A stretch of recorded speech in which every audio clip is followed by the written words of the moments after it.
राधे राधे श्री राधे जय राधे राधे राधे श्री राधे जय राधे राधे श्री राधे जय राधे राधे श्री राधे ओ जय राधे राधे श्री राधे जय राधे राधे श्री राधे ओ जय राधे राधे श्री राधे जय राधे राधे श्री राधे हो जय राधे बोल श्री राधे जय राधे बोल श्री राधे जय राधे बोल श्री राधे जय राधे बोल श्री राधे जय राधे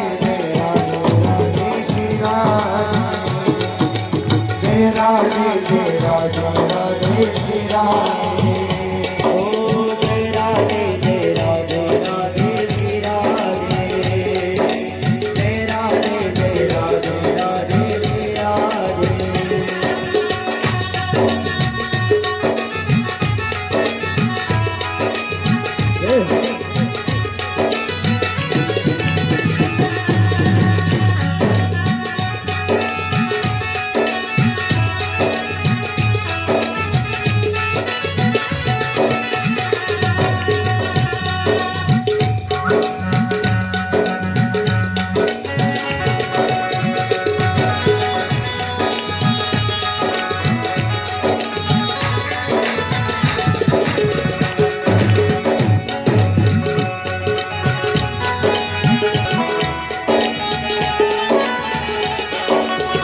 हो राधे बोल श्री राधे जय राधे बोल श्री राधे जय राधे बोल श्री राधे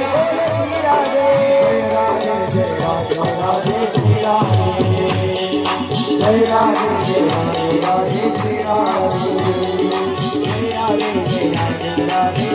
राधे जय राधे राधे श्री राधे जय राधे राधे श्री राधे राधे राधे हो राधे राधे राधे राधे हो राधे राधे राधे राधे हो राधे राधे राधे राधे हो राधे राधे हो राधे राधे राधे राधे श्याम राधे राधे राधे राधे राधे श्याम राधे हो राधे राधे राधे राधे श्याम राधे राधे राधे राधे राधे राधे राधे हो राधे राधे राधे राधे हो राधे राधे राधे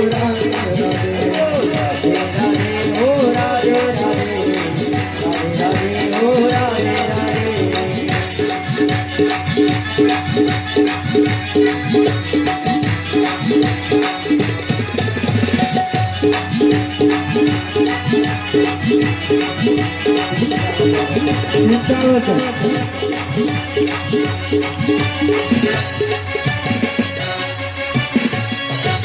राधे गोपाल भगवान की जय।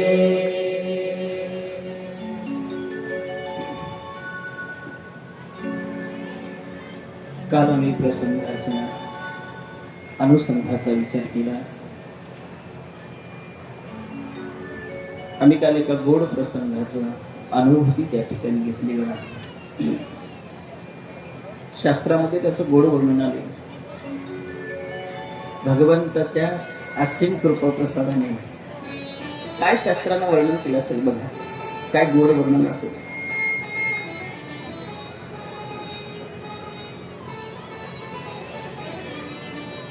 इंद्राचं गर्भहरण करण्यासाठी भगवंतांनी ज्या इंद्राने 7 दिवसाचा प्रवास 7 दिवस एक क्षण सुद्धा सारखी पावसाचा थेंब सुद्धा थांबू दिला नाही।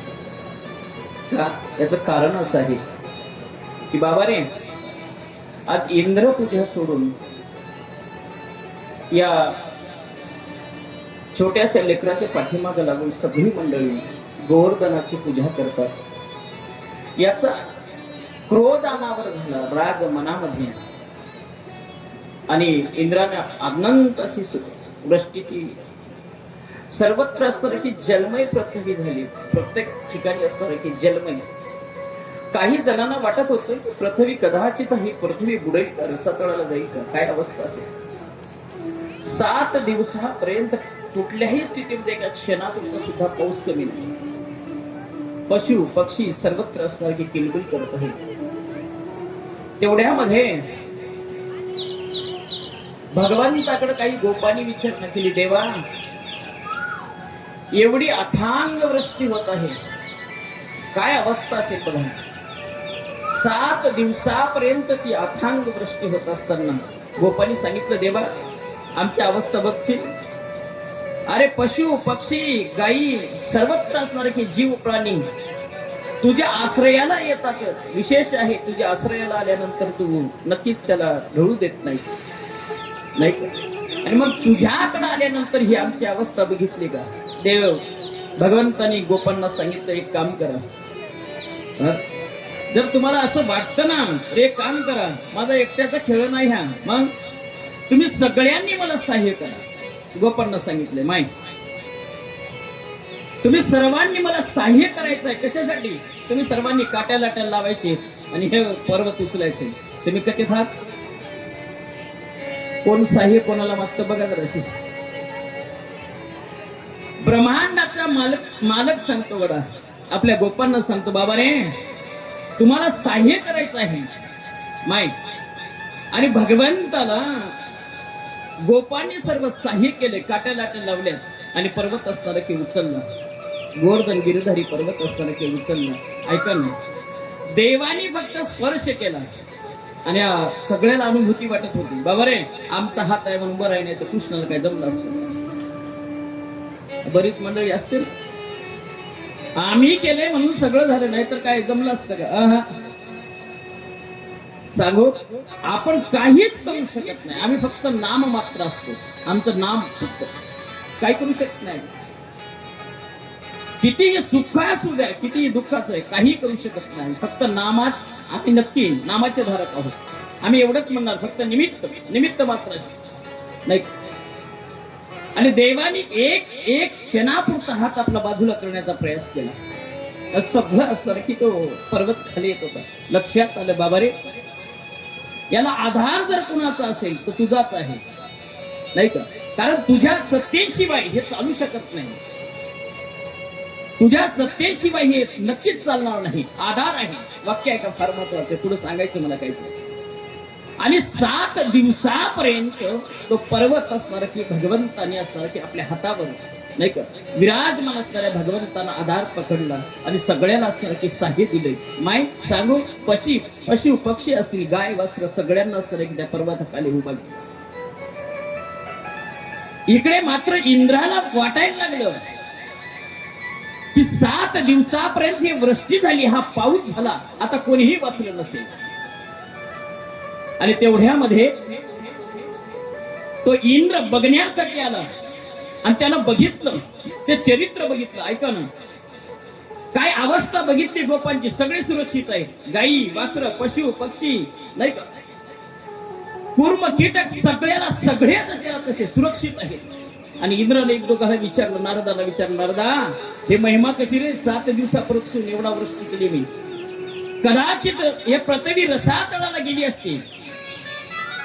एवढा वर्षाव मी जर केला तरीही इथं एकाला सुद्धा खर्चटलं नाही. याचं कारण नारदाने सांगितलं इंद्राला, इंद्रा तुला सांगू, ज्याने हे हातावर धरलंय ते ब्रह्मांडाचा मालक आहे. आणि जो त्याच्या सोबत उभा आहे त्याला कशाचं खर्चटणार आहे, त्याला काही लागणार आहे का, अजिबात नाही. ऐकताय. आणि तेवढ्यामध्ये इंद्राचं गर्भहरण झालं गडा. आणि इंद्र भगवंताला शरण गेला, भगवंताच्या समोर जाऊन हात जोडले इंद्राने. आई ऐकताय. इंद्राने भगवंताच्या समोर जाऊन हात जोडले आणि इंद्राने भगवंताला सांगितलं, देवा मला माफ करा बरं का. मी तुमची लीला कळू शकलो नाही, मला माफ करा. असं माफ करा, असं नको. कसं? जशी आई आपल्या लेकराला माफ करतं गड, तसं माफ करा मला. सांगू अलीकडे येऊ? एखाद्या वेळी आईला लेकराने लात मारली तर त्याचा हर्ष होतो, त्याचा आनंद वाटतो, तरी ते लेकराला आपल्या माफ करतं. कधी?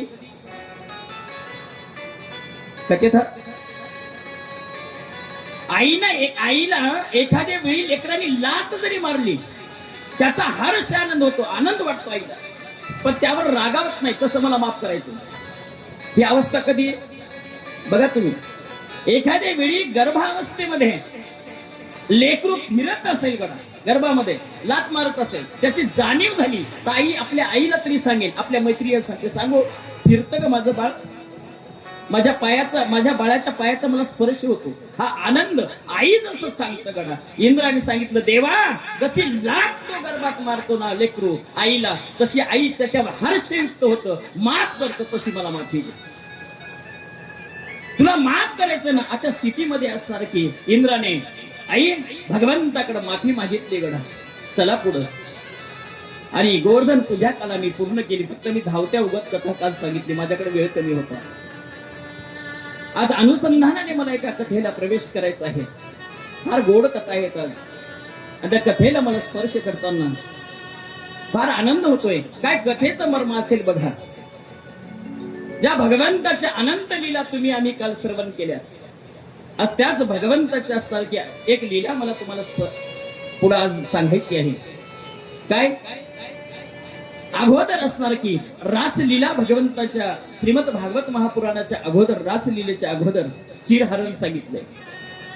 चिरहरण म्हणजे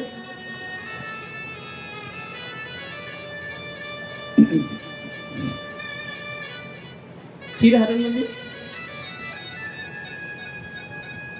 वस्त्रहरण. हे काय काय बावळट असतात बिचारे, नाही का? अज्ञान अवस्थेमध्ये काय सांगता म्हणतात, तुमच्या कृष्णाने अहो गोपींचे वस्त्र सुद्धा पळवले. वाक्य ऐकतंय? अज्ञानी अवस्थेमध्ये हे वाक्य येतं. जे चिरहरण आहे, वस्त्रहरण आहे भगवंताचं, ऐका फार महत्वाचं. ज्या भगवंत कृष्ण काय यांनी वस्त्रहरण केले गोपीचं. कोण्या गोपीचं वस्त्रहरण केले सांगू? या वस्त्राची फार महत्व आहे बघा तुम्ही. मा सीतेनं हरणाचं वस्त्र मागितलंय, रामायण घडलं, आणि एकीकडे वस्त्राचं हरण झालं, महाभारत घडलं. बाकी कळतं माझं? वस्त्र तेच आहे जे भगवंतानी ही असणार की भगवंतानी त्या गोपीचं वस्त्र घेतलं. अवस्था आहे का फक्त सांगतो पुढे जाऊ. एका दिवसाचा समय आहे. आई ऐका ना, फार महत्वाचं आहे. एका दिवसाच्या समयाला भगवंतानी बघितलं काही गंगेमध्ये स्त्रिया निर्वस्त्र असणार की स्नान करत होत्या. अवस्था आहे का फार महत्वाचं आहे. आणि ते निर्वस्त्र स्नान करताना त्या गोपीचे वस्त्र भगवंतानी घेतले, कळंबाच्या झाडावर जाऊन बसले. का? त्या गोपीने विनंती केली, देवा आमचे वस्त्र आम्हाला द्यायचे. अजिबात नाही. का? आता बाहेर यायचे. त्याचं कारण आहे का फार महत्वाचं. कुणाचे असणारे वस्त्र, नक्कीच कुणाचे वस्त्र असणार की हरण केले असतील भगवंतानी. ऐका, ज्या स्त्रिया, ज्या गोपी गंगेमध्ये निर्वस्त्र स्नान करत होत्या ना, त्यांचं वस्त्र हरण केलं. पुढे जाऊन सांगू शास्त्र असं आहे, गंगेच्या पात्रामध्ये किंवा स्नान करताना निर्वस्त्र नसलं पाहिजे. जर निर्वस्त्र स्नान असेल तर त्याला व्रत पाप लागतं. त्याचं पाप कशाने निघत नाही. वाक्य कळतं माझं? बघा ना, गंगेमध्ये स्नान जर निर्वस्त्र केलं असेल त्याचं पातक लागतं. व्रत पातक आहे, काही केले निघत नाही. व्रतासारखं कठीण पातक निघत नाही. पुढे जाऊन सांगू, एखाद्या गंगेमध्ये स्नान करण्यासाठी आम्ही गेलो असेल, गंगेचं पूजन करण्यासाठी आम्ही गेलो असेल, त्या गंगेमध्ये एखादी वेळी आमच्या पायात चप्पल घालून आम्ही जर प्रवेश केला, ते सुद्धा व्रज पातक सांगितलंय. काढा गरुड पुराण फार महत्वाचं. चप्पल घालून आम्ही जर एखाद्या वेळी गंगेमध्ये प्रवेश केला त्याचं सुद्धा पातक सांगितलंय. एखाद्या वेळी स्नान करताना गंगेमध्ये आम्ही थुंकलो असेल त्याचं सुद्धा व्रज पातक सांगितलंय. स्नान करताना निर्वस्त्र स्नान करत असेल त्याचंही व्रज पाप सांगितलं. चुकून सुद्धा गंगेमध्ये जर आम्ही एखाद्या तीर्थयात्रेला गेलो असेल गडा बघा तुम्ही, आणि तीर्थयात्रा करताना गंगेचं स्नान आम्हाला घडलं असेल आणि आम्ही जर एखाद्या वेळी चप्पल घालून आतमध्ये प्रवेश केला, सांगू केलेलं पुण्य सगळं पापात मिसळलं, तुमचं पुण्य राहिलं नाही. एखाद्या वेळी त्याच गंगेच्या पात्रात एखाद्या वेळी चुकून आम्ही थुंकलो असेल, सगळं गेलं. पुढे जाऊन सांगू, बरेच आम्ही बघितले गंगेत स्नान करताना काय घरून 4-2 रुपयाच्या पुढे आणायचे आणि तिथे येऊन स्नान करायचं, आंघोळ करायचं. लई शॅम्पून लई साबणीनं धुतल्या जात नाही. हो ऐकतं का, ज्या गंगेमध्ये स्नान केलं असेल जे पाप निघून जातं नाही का, ते जर साबणीनं सोड्यानं गेलं असतं ना तुम्ही घरीच पवित्र झाले असते. त्याला व्रज पाप सांगितलंय. गरुड पुराणात त्याचं गोड वर्ण नाही. जर एखाद्या वेळी चुकून जरी हे कार्य आमच्या हातून घडलं असेल, काय पायात चप्पल घालून आम्ही प्रवेश केला, व्रज पाप आहे. थुंकला असेल व्रज पाप आहे. चला पुढं, एखाद्या वेळी आम्ही निर्वस्त्र स्नान गंगेत केलं असेल तेही व्रज पाप आहे. चुकूनही गंगेमध्ये हे असणार की आम्ही एखादा शॅम्पू एखादं साबण लावून आम्ही जर आतमध्ये प्रवेश केला तर नक्की व्रज पाप आहे. चुकून सुद्धा करायचं नाही, विनंती आहे तुम्हाला. का गंगेची महती एवढी आहे बघा. काय महत्व आहे गंगेचं, काय होतं गंगेमध्ये स्नान केल्यावर. जीवनातले अनंत अज्ञान अवस्थेत झालेले पाप सगळ्याला सगळे गंगा धुवून टाकते तुमच्या जीवनातले. जेवढे ही अज्ञान अवस्थेत चुकून झालेले पाप, जाणून बुजून केलेले नाही. वाक्य करतात माझं, जे अज्ञान अवस्थेमध्ये पाप झाले, जे न कळत पाप आमच्यातून घडले, त्या गंगेमध्ये स्नान केले तर सगळ्याला सगळे ते पाप निघून जातात. मग जातात कुठं सांगू, ऐका ना. एकदाचा प्रसंग गोड आहे, ऐका. पुढे जाऊया आपण. 10व्या उगाच सांगतो. ज्ञानोपरायणी नामदेव महाराजांनी काशी क्षेत्रावर प्रवेश केला आणि काशी क्षेत्रावर प्रवेश केल्याबरोबर काशीच्या भगवंताला, काशी विश्वनाथाला कळलं की साधू आज आपल्या इथं साधूने असणार की आगमन केलं माय, आणि भगवंत असणार की धावत आले आणि ज्ञानोबरायांचा हात पकडला.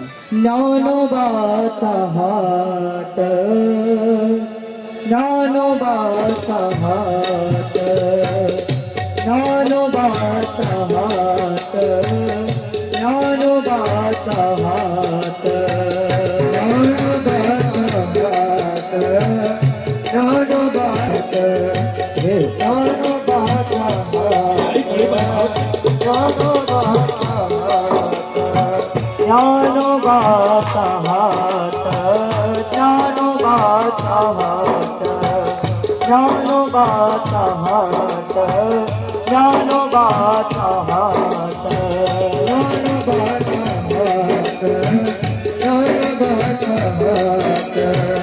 ज्ञानोबाचा हात, ज्ञानोबाचा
गोपाल कृष्ण भगवान की जय. भगवंताला कळालं गडा. ऐका फार गोड आहे.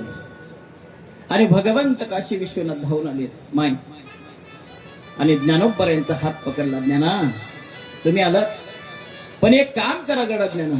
काय? तुम्ही काशी क्षेत्रावर आलात अगोदर त्यासाठी एक तुम्हाला विनंती आहे. माय ऐका, भगवंतांनी सांगितली गंगेचा महिमा ऐकायची तुम्हाला. ऐका, भगवंतांनी ज्ञानोबा यांचा हात पकडला. काय वर्णन असेल बघा. काशी विश्वनाथांनी ज्ञानाचा हात पकडला, नामाचा हात पकडला आणि सांगितलं एक काम करा गडा, या गंगेमध्ये तुम्हाला स्नान करायचंय. ऐका, अंगावरचे वस्त्र भगवंत घेऊन काठावर उभा आहेत. गंगेच्या काठावर भगवंत दोघांच्या अंगावरचे वस्त्र घेऊन उभा आहेत आणि दोघांना सांगितलं तुम्हाला स्नान करायचे. आई ज्ञानोबरायांनी आणि नामदेव महाराजांनी गंगेमध्ये प्रवेश केला, स्नान केलं गडा. हातामध्ये पाणी घेतलं, सूर्याला अर्घ्य दिली, स्नान केले आणि बाहेर पडतात. अवस्था ऐका फार महत्वाची.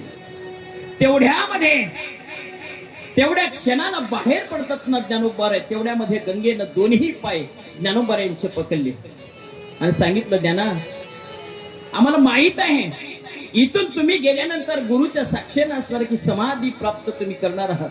ज्ञाना तुम्हाला जायचं नाही, तुम्हाला आम्ही जाऊ देणार नाही.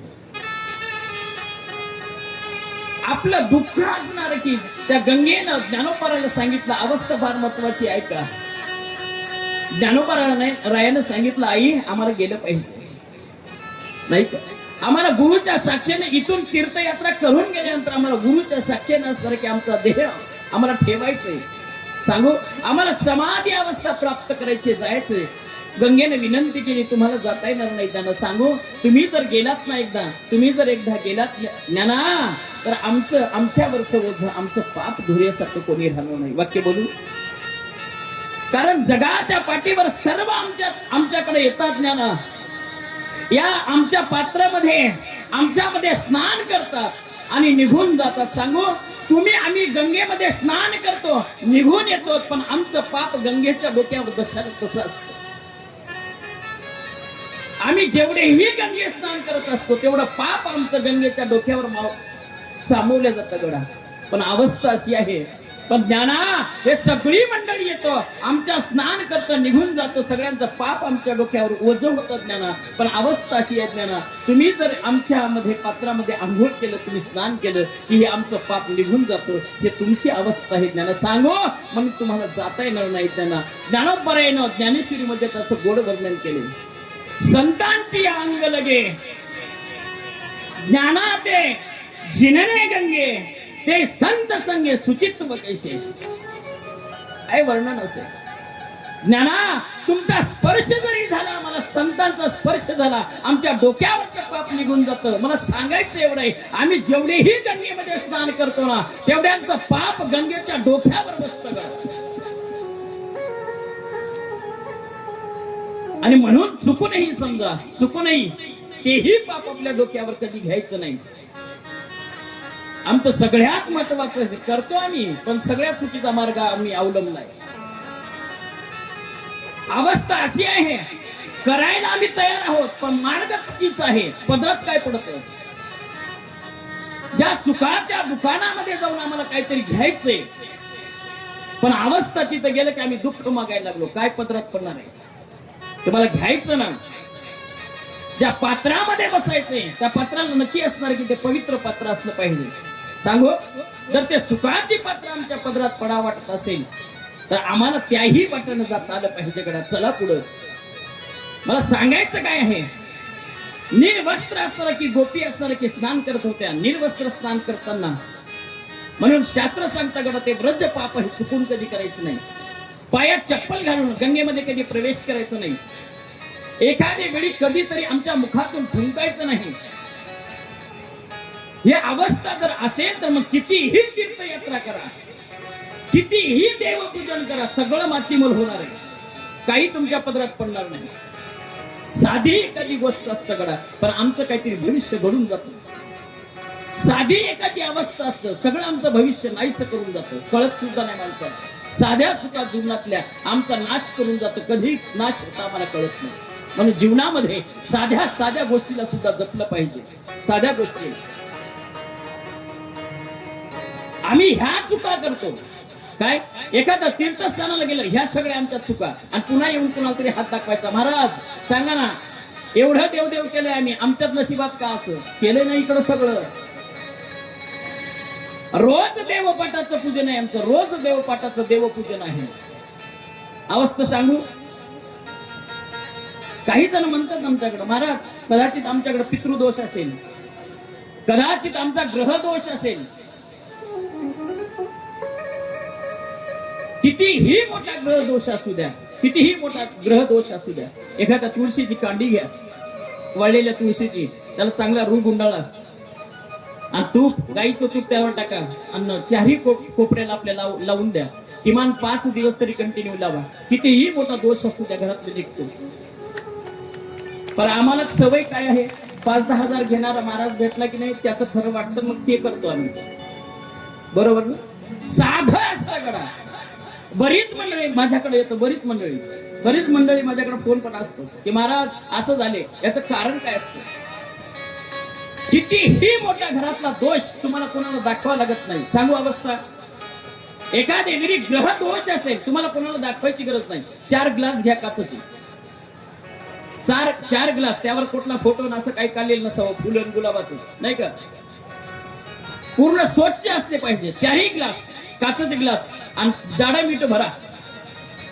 हे आपलं नाही, आता आलं ना सगळ्यात बारी, ते नाही, जाडा मीठ 4ही ग्लासामध्ये भरा आणि 4ही कोपऱ्याला आपल्या घरातल्या ठेवून टाका. जर ग्रहदोष असेल, ज्या जागी ग्रहदोष असेल, त्या गिलासातलं मीठ नक्की त्याचं पाणी होऊन जातं 24 तासाच्या अगोदर. आणि जर त्या मिठाचं पाणी नाही झालं तर समजून जायचं आपल्या घरात दोष नाही, आपल्या मनात दोष आहे. जमतं? ही अवस्था आहे आणि समजली पाहिजे, करता आली पाहिजे. बरीच मंडळी म्हणतात महाराज आम्हाला काय केले, काहीच करत नाही कोणी. सांगू चांगला उपाय, 28वा अध्याय काढू गुरुचरित्राचा. 28वा अध्याय वाचा. त्याच्यामध्ये जीवनामध्ये, घरामध्ये कुणी काही करू शकत नाही, बाधा करू शकत नाही. एक ओवीचं एक प्रमाण सांगतो, पुढे जातो. मला इथं बस यावर चिंतन करायचं नाही, मला पुढे जायचंय. घरामध्ये देवपाठामध्ये 3 वस्तू जर असतील, त्या घरामध्ये बाधा कधीच होऊ शकत नाही. हे गुरुचरित्र सांगतो. लोकरीचं कापड आपल्या देवपाठामध्ये असावं. देवपाठ आपला आहे, त्या देव ठेवण्यासाठी, अंतरण्यासाठी लोकरीचं कापड 1. 7 धातूपैकी एका धातूचा मणी आपल्या देवपाठात छोटा तरी असावा. 2. आणि काळ्या तिळाची डब्बी आपल्या देवपाठात भरलेली असावी, छोटी असू द्या की मोठी असू द्या. 3. आणि 4थं सगळ्यात विशेष आहे, स्त्रीने 4 दिवस घरात पाळलं पाहिजे. या 4 गोष्टी जर असतील, त्या घरात कधीच बाधा होऊ शकत नाही. हे शास्त्र आहे. आणि ह्या पूर्णत्वाला असतील तर मग म्हणायचं नाही आमचं चुकतं इथं, आणि मग घ्यायचं काय, महाराज एवढं काहीच केलं नाही, सगळं जाणार आहे. चला पुढे काय सांगितलं, चीर हरण भगवंतानी केले गोड. आई ऐका ना, ज्या गोपिका निर्वस्त्र स्नान करत होत्या, वस्त्र अंगावर नाही, आणि त्याच गोपीचं वस्त्र भगवंतानी हरण केलं. माय देवानी ते वस्त्र हरण केलं. वाक्य बोलू, काही बावळट म्हणतात कृष्णानं काय नाही का वस्त्र पळवलं नाही, त्याला पापापासून त्या गोपीला वाचवलं. बाई गा, जर एखाद्या गंगेमध्ये हे स्नान केल्यानंतर पाप लागतं, पुन्हा करू नये म्हणून ते वस्त्र घेऊन कळंबाच्या झाडावर बोलू. आणि गोपी म्हणल्या, देवा आता आम्हाला ते वस्त्र दे गडा, आता नाही करणार. मग देव म्हणले, तर वर नाही येणार, आता अजिबात आम्ही वर येणार नाही, काही केल्यावर येत नाही. बोलू थोडं असं अलीकडे. जर देव सर्वव्यापी असेल तर पाण्यात आहे का नाही? गोपी म्हणल्या, का ना आम्ही वर येणार नाही आता, का आम्हाला लाज वाटतं गड. आता भगवंताने गोड उत्तर दिलं, अगं मी कुठं नाही अशी जागा सांगा, मी सगळीकडे व्याप्त आहे, तर पाण्यातही आहे ना. सांगू, यातून एक अर्थ गोड येतो गडा. जर सगळीकडे भगवंत व्याप्त असा दिसत असेल तर तुम्ही सगळं सोडून वर आलं पाहिजे. वाक्य कळतं माझं? आणि गोड अशी असणार की भगवंतानी चिर लीला असणार की केली गडा वस्त्राचं हरण केलं, गोपी वर आल्यात, भगवंता समोर असणार की भाव प्रगट केला गोपीने. सांगू वर आल्या ना तर भगवंतानी लीला केली. जशा गोपी वर येत होत्या तर पूर्ण वस्त्राने आच्छादित गोपी होत्या. काय नवल असेल पण ही अवस्था आहे भक्तीची. सगळी सोडता आलं पाहिजे, सगळं सोडता आलं पाहिजे. बघा तुम्ही वस्त्र हरण होताना सगळ्याला आवाज दिलाय. सभेमध्ये ती उपस्थित आहे आणि असताना तिनं हातामध्ये आपला घट्ट पदर पकडला. कारण तो दुशासन ओढत होता ना, घट्ट पदर पकडला, सोडत नव्हती अजिबात. सगळ्यांना आवाज दिला. सगळे घरातले बसून माणसं मोठमोठी नाही का विराजमान असणारी सगळी मंडळी जवळ बसून आहे. सगळ्याला आवाज दिला, कोणी येत नाही. तेवढ्यात लक्षात आलं देवाला सुद्धा दोन आवाज दिले. पदर हातात सोडला नाही. माझ्याकडे बघा, हातामध्ये पदर तसाच ठेवला घट्ट. आणि देवालाही दोन आवाज दिले. तरी भगवंत म्हणले जोपर्यंत हे सुटणार नाही तोपर्यंत येणार नाही. लक्षात आलं. शेवटच्या क्षणाला शेवटचा आवाज दिला, हातातला पदर सोडला गडा. आता यायला पाहिजे. भगवंत कोठे गुंतनाची द्वारके ताराया, कोठे गुंतनाची द्वारके ताराया, कोठे गुंतना द्वारके ताराया, कोठे गुंतनाची द्वारके ताराया, द्वारके ताराया, कोठे गुंतनाची द्वारके ताराया, कोठे गुंतनाची द्वारके ताराया, कोठे गुंतनाची द्वारके ताराया, वेळता सखया लाविला, वेळता सखया लाविला, वेळता सखया लाविला, ओ वेळता सखया, वेळता सखया, ओ वेळता सखया लाविला, लाविला, वेळता सखया लाविला, वेळता, ओ वेळता सखया हे लाविला, लाविला, लाविला, वेळता सखया हे लाविला, लाविला, लाविला, लाविला, दीनानाथ दीन सांभाळिया पोरी, दीनानाथ दीन सांभाळिया पोरी, दीनानाथ दीन सांभाळिया पोरी, दीनानाथ दीन सांभाळिया पोरी.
गोपाल कृष्ण भगवान की जय जय श्री राधे श्याम.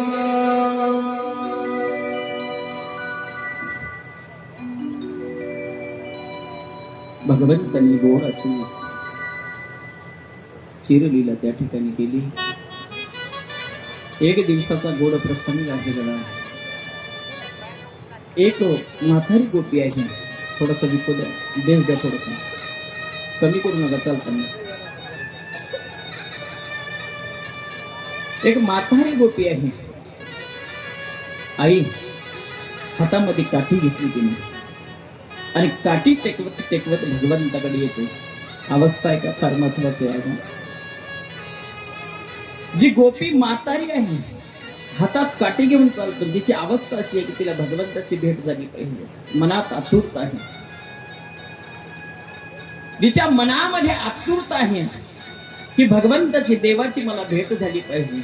आणि तेवढ्या क्षणामध्ये भगवंताच्या जशी जवळ आली ना माय, तेवढ्यामध्ये तिची काठी घसरली, खाली पडली. देवाकडे बघितलं आणि ते म्हातारी गोपी आहे. देवाकडे बघितल्या क्षणामध्ये असणार की तिला चक्कर आली, गडा काठी घसरली, खाली पडली, मूर्छित झाली. तेवढ्यामध्ये काही गोपीने सांगितलं, देवा अरे काय बघतोस हे? अरे तुझ्या लीलेमध्ये तुला भेटण्यासाठी ही एवढी आतुर झालेली गोपिका आहे. सांगू, तुला बघितल्या बरोबर ती मूर्छित झाली, भेटीची तिची कल्पना आहे. जा तिला उठवलं पाहिजे. माय ऐका बघ.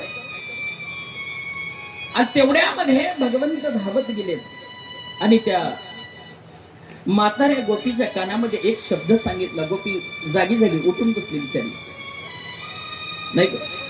कानामध्ये भगवंताने एक शब्द सांगितला. गोपी असे उठून बसली आणि तेवढ्यामध्ये सगळ्या गोपीने ते वर्णन बघितलं, चित्र बघितलं. सगळ्या गोपी असणार की भगवंताकडे गेल्या. देवा आता मला सांगा, तू तिला काय सांगितलं? सगळ्याच्या सगळ्या गोपी भगवंताकडे जाऊ लागल्या. देवा तू तिच्या कानामध्ये काहीतरी सांगितलं. ते मूर्छित पडलेली, चक्कर आलेली गोपी एका क्षणामध्ये तू सांगितल्या बरोबर जागी झाली. काय अवस्था, काय आहे, आम्हाला सांगितलं पाहिजे. ऐकायचंय? देवाने गोड उत्तर दिलं गोपींना. काय? बऱ्याच दिवसापासून सगळ्यांची तुमची इच्छा आहे काय की तुम्ही मला भेटलाच पाहिजे. नाही का?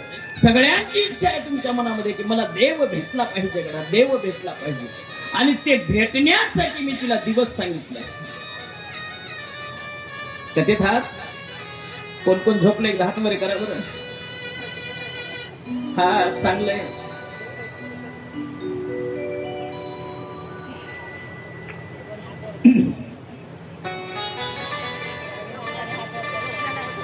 ऐकताय?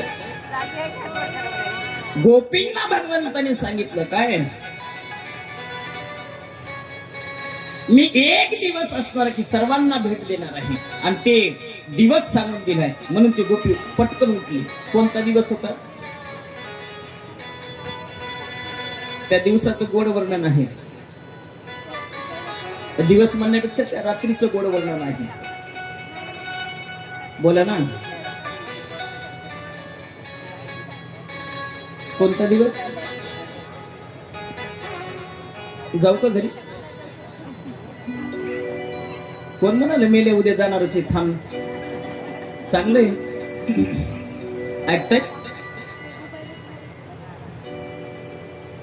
भगवंताने कानात सांगितलंय आणि तो दिवस असणार. ऐकल्याबरोबर ते गोपी उठली अशी आणि तारुण्यपणात आली घरात. तिला लक्षात आलं मला देवाची भेट घ्यायची. आई तो दिवस आहे, सगळेजण आपण साजरा करतो ते दिवस. नाही का? तापवायला दूध ठेवायचं बाहेर, त्या दिवशी चंद्र बघायचा. कोणता दिवस? कोणती पौर्णिमा आहे? मोठे म्हणा एकदा. हा कोजागिरी पौर्णिमा आहे. कोजागिरी पौर्णिमा नाही ती, नाही. कोजागृती पौर्णिमा आहे. कोणती पौर्णिमा? को जागृती पौर्णिमा आहे. कोजागिरी नाही ती. कुठून आणलं काय नाही माहित नाही. काय काय खेड्यात बरेच शब्द येतात नाही का? बघा तुम्ही ह्या आजीबाई म्हणत असतील, आजीबाईला माहित असेल, आता नाही तो शब्द कदाचित प्रचलित, पण खेड्यात आहे अजून. आज कोणता वार आहे म्हणजे की आजी सरळ म्हणते आयतवार आहे. हा आयतवार आहे का ते? आयतवार म्हणलं त्याला. आयतवार म्हणजे कोणता वार? हा आयतवार म्हणजे रविवार. आयतवार नाही, त्या आदित्यवार आहे. कोणता वार? आदित्य म्हणजे सूर्य, सूर्याचा दिवस. हे कोणाला कळालं? इंग्रजाला कळालं, त्यानं संडे नाव ठेवलं. वाक्य कळतं माझं? त्याचं नाव संडे ठेवलं. त्याला कळलं, आम्हाला कळायचं बाकी आहे फक्त. आम्ही आदित्यवार म्हणलंय त्याला, नाही का? काय त्याचे? आयतवार नाही, आदित्यवार आहे. लग्न नवरा बायको चाललं जोडीनं, जोडतो. लोक काय कधी ठेवतील माहित नाही मला. बघा तुम्ही, ते जोडपं असेल, एकाला नवरी म्हणलं जातं आणि एकाला नवरदेव म्हणले जाते, नाही का? बरं मला खरं सांगा, ते नवरदेव आहे का नवरीचा देव आहे? तुम्ही ठरवा. तो नवरदेव आहे का नवरीचा देव आहे?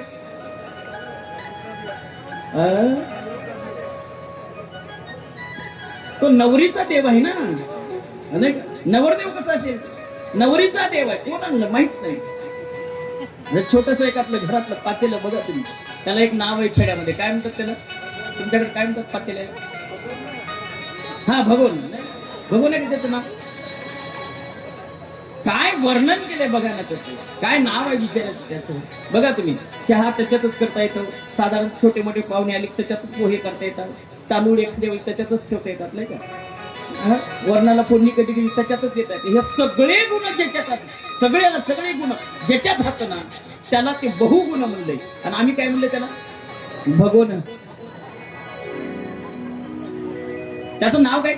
बहुगुण. काही जमत त्याला, नाही का? काही जमत त्याला, बहुगुण म्हणले. आम्ही त्याला भगोन केलं. चला पुढे, आता माझ्याकडे वेळ नाही. चला कुठं होतं सांगा एकदा. कोण म्हणाले मेल्या तू तिथं ना आम्ही येतो? आई ऐका ना, भगवंताने सांगितलंय, गोपीच्या कानामध्ये सांगितलं, बाई गा, मी शरद ऋतूच्या पौर्णिमेला व जागृती पौर्णिमेला मध्यरात्रीमध्ये तुम्हाला भेटायला येणार आहे. आता ऐका जरा प्रसंग फार महत्वाचा, सोडा विनोदाचा भाग. माय कानामध्ये शब्द पडलेला गोपी तारुण्यावस्थेमध्ये आली, म्हातारी गोपी. काय वर्णन असेल? देव भेटतो ना त्या दिवशी सर्वस्व जाते गडा, विधेयी अवस्था प्राप्त आहे. बोलू, ज्या नामाने देवाच्या विधेयी अवस्था या देहाला प्राप्त झाली, जे गोपी म्हातारी आहे त्या तारुण्यामध्ये म्हातारी असताना सुद्धा तारुण्य अवस्था प्राप्त झाली. का? तर देव भेटणार आहे आई. आणि तेवढ्यामध्ये भगवंतानी गोड शरद ऋतूच्या मध्यरात्रीमध्ये भगवंतानी गोड असा मंजूळ स्वर वाजवला मुरलीचा आपल्या. माय बोलू, आणि तो स्वर ज्या ज्या गोपीच्या कानावर पडला त्या त्या गोपी भगवंताच्या भेटीसाठी सगळे निघाले. कोण्या कोण्या गोपीच्या कानावर आवाज पडला? कोण गोपी निघाल्यात? आई, ज्याही गोपीच्या कानावर हा मंजूळ स्वर भगवंताच्या मुरलीचा पडला, तिने आपला कामधंदा सोडला गेला. बोलू, हातातलं जे काम आहे ते टाकून दिलं. हातामध्ये जे काम आहे ते टाकून दिलं. माहित नाही, विधेयी अवस्था प्राप्त झाली. बोलू, पुढे जाऊ. काही तर असताना की आपलं वस्त्र घालत होते आणि तेवढ्यात मंजूळ आवाज पडला. वस्त्र सुद्धा घातलं नाही, निघाल्या. चला पुढे. काहीने आपला मेकअप करताना कुठं काय लावावं ह्याचं सुद्धा भान नाही गडा, नाही का? कुंकू आपल्या गालाला लावले, कंपाळ तसंच ठेवले, निघाले बिचाऱ्या. अवस्था आहे का? त्या भगवंताच्या गोड मुरलीचा कानावर आवाज पडला, सगळ्याच गवळणी असणार की निघाल्यात गडा. कोण गोपी निघाल्यात? कोण गवळणी निघाल्यात? ऐकायचंय आई, या कोण्याही गोपीच्या कानावर आवाज भगवंताच्या मुरलीचा पडला नाही. बोलूयात वाक्य. एवढून एवढ्या परिसरात एवढ्याच गोपी नसतील. ज्या भाग्यवंत आहेत, नाही का, ज्या भाग्यवंत आहेत त्यांच्याच असणार की कानावर हा मुरलीचा आवाज पडला. कोण भाग्यवंत? ऐका, फार महत्वाचे. कोण गोपी झाल्यात? माय इथं ऋषी सुद्धा गोपी झाले, इथं वेद सुद्धा गोपी झाले. ऐका, काही ऋषी रूपा गोपी झाल्यात, काही वेद रूपा गोपी झाल्यात. वेदांना सुद्धा गोपी रूपात यावं लागलं त्याची भेट घेण्यासाठी. कारण माय वेदाने अनंत भगवंताचं वर्णन केलं. ऐका, फार महत्वाचं.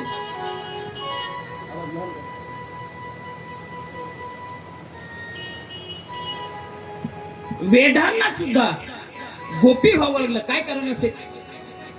काय कारण असेल? वेदांनी देव तर अनंत रूपात सांगितलं, वर्णन अनंत केले. वेद अनंत बोलीला, अर्थ युद्धाचू निघाला, एवढाच अर्थ निघाला. अनंत बोलले, अर्थ एवढा गेला. मग सांगू एक वाक्य तुम्हाला. देव वेदाला सुद्धा कळालं नाही. गोट महाराज, वेदालाही कळालं नाही. ते वेदानाही नाही कळला, वेदानाही नाही कळला, अंतपारयाचा कानडा राजा पंढरीचा, कानडा राजा पंढरीचा, कानडा राजा पंढरीचा, राजा पंढरीचा, कानडा राजा पंढरीचा,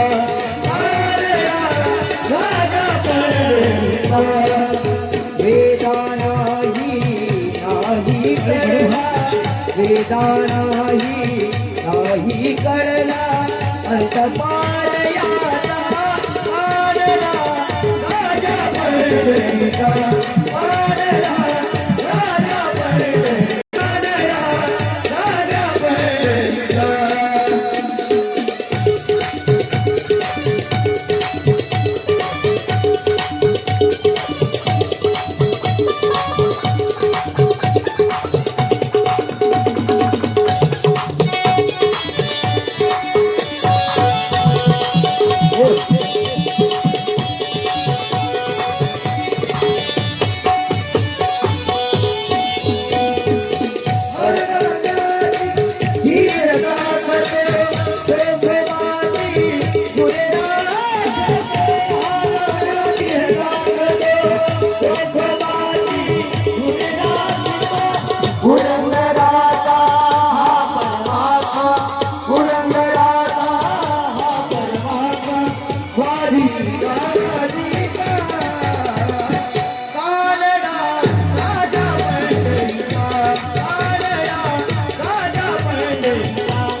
गोपाल कृष्ण भगवान की जय. वेदांना सुद्धा देव कळाला नाही. कळालं का? बोला ना, बोला ना. इकडे माझ्याकडे बघा. वेदांना देव कळाला बाबाजी? कळालं नाही का त्याला? कळाला पण सांगता आलं नाही. वाक्य कळतं माझं तुम्हाला? देव कळाला गडा वेदाला. प्रमाण असेल वेदांनाही नाही कळला. अंत फार त्याचा अंत वेदांनाही कळाला नाही. सांगू, कळाला वेदांना पण सांगताच आलं नाही. थोडस अलीकडे येऊन बोलतो म्हणजे तुमच्या लक्षात येईल. एकदा विना घेतला की आता कंटिन्यू राहता. बदलू नका. आता विनय करी. आता बदलू नका. आता बदलू नका. तसंच राहू द्या.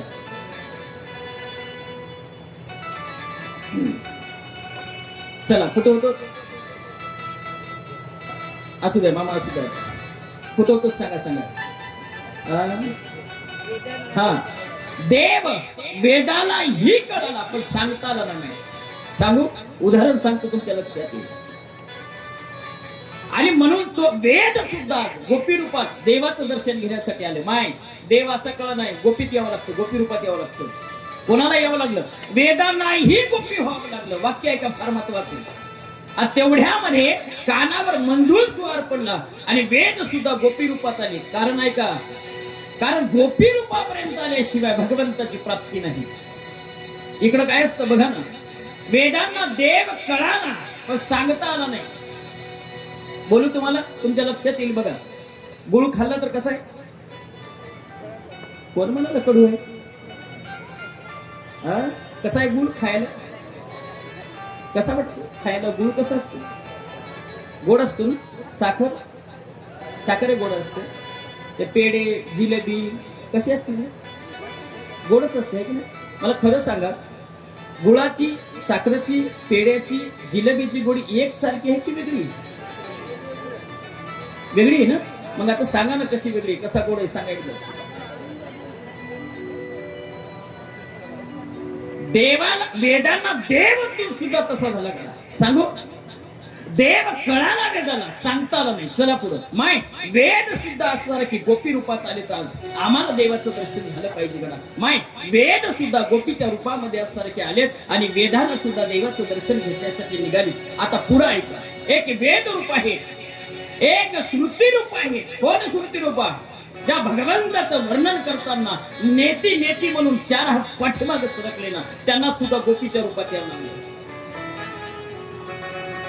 पुढे जाऊ. काही ऋषी सुद्धा, ऋषींना सुद्धा ज्यांनी आपल्या हाताच्या नखाच्या असणाऱ्या की पांगळ्या केल्या, केसाची जटा बदलली, कितीतरी वर्ष तपश्चर्या केली, त्यांना हीच कळलं नाही. वाक्य कळतं माझं? कुणाला? अनंत वर्ष तपश्चर्या केली, त्याला सुद्धा हे कळत नव्हतं. त्यानं ही गोपी रूपात त्याला यावं लागलं. वेद सुद्धा गोपी रूपामध्ये आले, श्रुती सुद्धा गोपी रूपात आली गडा. याही पलीकडे जाऊन सांगतो, ऋषी सुद्धा गोपी रूपात आले. जमलं नाही इकडं ऋषी अवस्थेमध्ये देवाची प्राप्ती. कारण सांगू, ऐका, कारण फार महत्वाचं आहे. का जमलं नाही? एकदाचा समय आहे का ऋषींना सुद्धा इकडे यावं लागलं गोपीच्या रूपात. याचं कारण सांगतो, पुढे जाऊया. ऐका. एकदाचा समय आहे, पराशर ऋषी, त्यांना गंगा पार करायची, पलीकडे जायचे गंगेच्या. माय गंगेच्या काठावरून, या काठावरून पलीकडल्या काठावर जायचंय पराशर ऋषीला. आणि तेवढ्यामध्ये उन्हाचं तापमान आहे, उन्हाळ्याचे दिवस आहेत आणि पराशर ऋषी पलीकडे जाण्याचा प्रयास करतात. आणि जो कोळी आहे, जे पलीकडे नेऊन सोडतो, तो कोळी जेवायला बसला. माझ्याकडे बघा. आणि तेवढ्यामध्ये त्या कोळ्याची मुलगी, त्या कोळ्याने आवाज दिला, अगं ते ऋषी आहेत, त्यांना पलीकडे जायचंय, घाई आहे, सोडलं पाहिजे. माय नाव हकलण्यासाठी कोळ्याची मुलगी तिनं असताना की नावेत प्रवेश केला आणि सांगितलं, महाराज बसा तुम्ही, तुम्हाला पलीकडे काठावर सोडते. ऐका.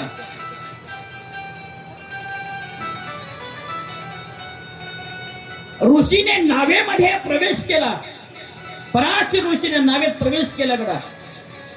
मुलगी सोबत आहे, त्या कोळ्याची पलीकडे सोडणार आहे. माय आणि नाव मध्य तीरावर आली गंगेच्या. आणि ऋषीची काम वासना जागृत झाली.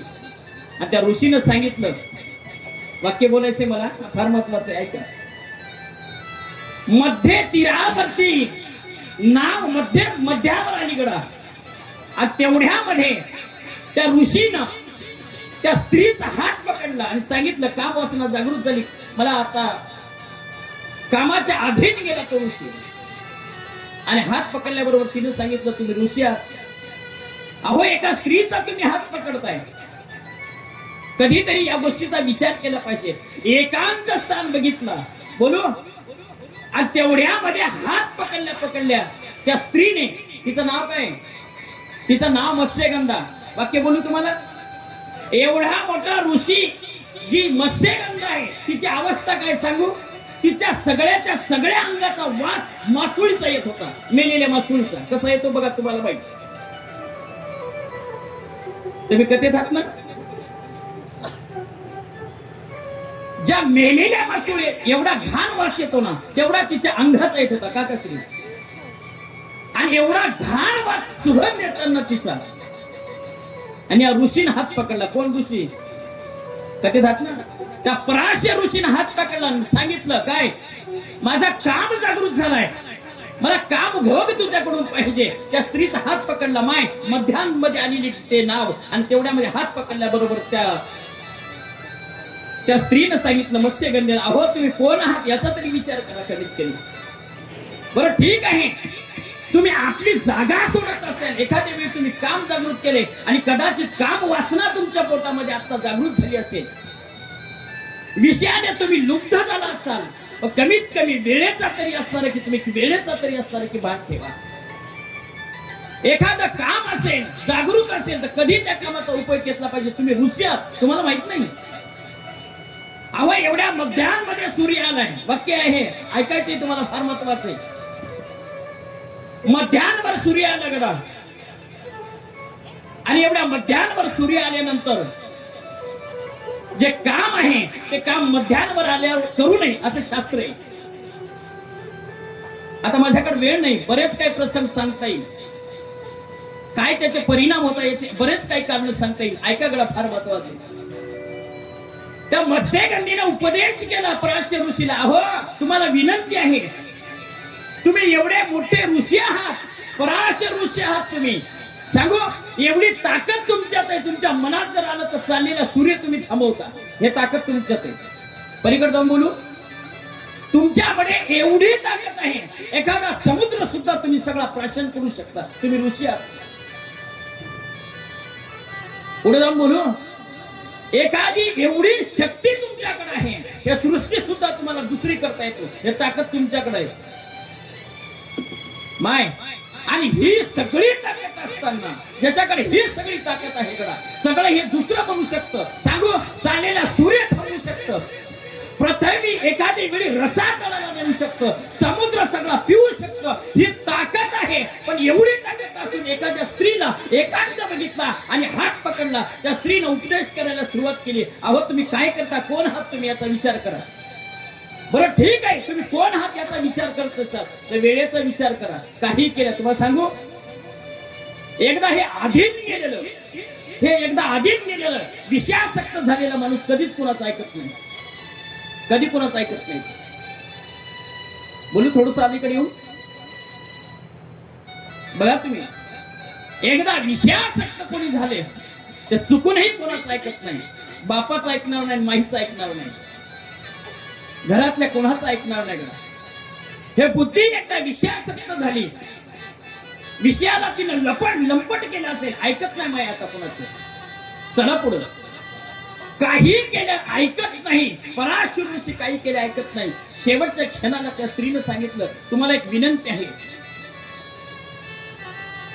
तुमच्या मनामध्ये काम उत्पन्न झाले ना, ठीक आहे तुमची इच्छा मी पूर्ण करणार आहे, पण तुम्हाला एक विनंती आहे, एवढा सूर्य असणार की माथ्यावर आहे, अशा वेळेत असणार की निश्चित काम वासना पूर्णत्वाला नेऊ नये, कमीत कमी हे सूर्य तरी तुम्ही काय केलं पाहिजे थांबव. तुला सांगू, त्याला गोड सांगितलंय त्या पराशर ऋषीनं, अगे याची काय काळजी करते, डोक्यावर सूर्य आहे हे सांगू नको मला, मग या सूर्याला सुद्धा मी अंधार करू शकतो, ही ताकद मिळत आहे माय.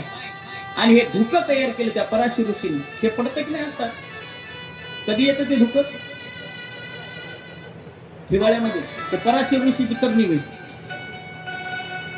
त्या